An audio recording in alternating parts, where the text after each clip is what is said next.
Exactly. Amazing, yeah, amazing. So you have had an amazing journey, right? So what is one advice that you want to give to your juniors that will help them out? Uh, I think one advice would be be consistent.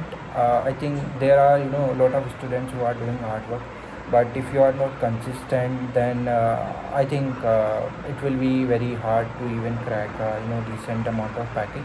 But if you are consistent, so if I give my example, I started my DSA journey around January with Placewit, and in May I have cracked my first offer, in June in second offer, and finally in August my third offer.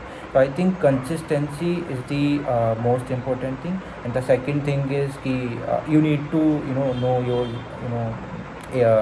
areas of improvement. So if you are not aware of your weaknesses, then I think you will be continuing working on your strong skill, and weak skills will be left out.